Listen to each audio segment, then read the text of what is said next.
Tangis pun pecah ketika Ibda Robik Zainuddin, anggota Satres Narkoba Polrestabes Semarang, membacakan isi dari berkas nota pembelaan pledoi yang terdiri dari 16 lembar di hadapan Ketua Majelis Hakim Selasa siang.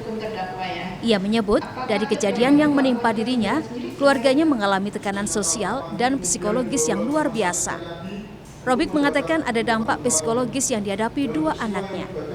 Saya menyadari bahwa pemberitaan yang viral melalui media daring, luring, dan media sosial telah membuat opini publik seolah-olah saya sebagai anggota Polri aktif melakukan tindakan tanpa memperhatikan prosedur ketat dan standar operasional yang berlaku.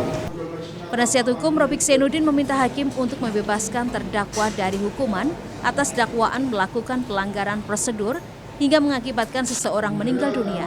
Pasalnya, dalam kejadian penembakan, terdakwa dalam kondisi hendak menyelamatkan masyarakat yang mendapat ancaman kekerasan yang bisa merenggut nyawanya. Pledoi kami pada intinya kami menerangkan tentang apa yang dilakukan oleh terdakwa Robik Zainuddin itu berdasarkan diskresinya sebagai anggota Polri sebagaimana diatur di Undang-Undang Kepolisian pasal 13 dan pasal 18, sedang tindakannya yang menghentikan terduga pelaku tindak pidana itu berdasarkan pasal 49 ayat 1 KUHP sebagaimana alasan pembenar sebagai dasar dari pembelaan terpaksa.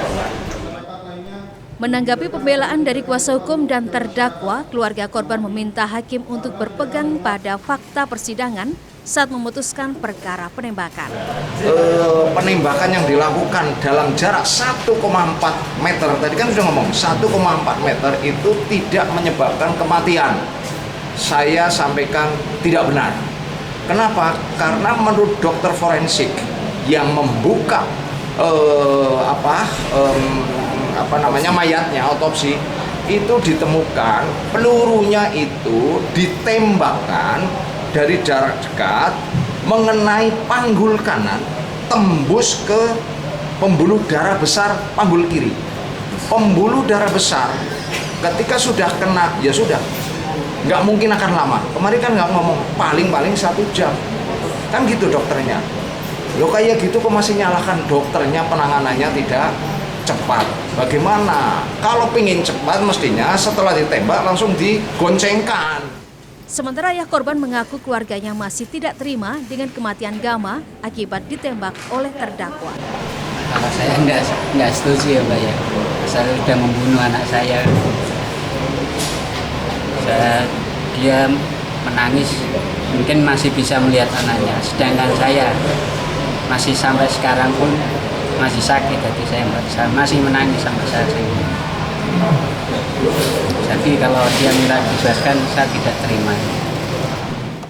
Sidang kasus penembakan dengan terdakwa Robik Zainuddin akan kembali dilanjutkan pada Selasa depan dengan agenda jawaban dari Jaksa Penuntut Umum Kejaksaan Negeri Semarang.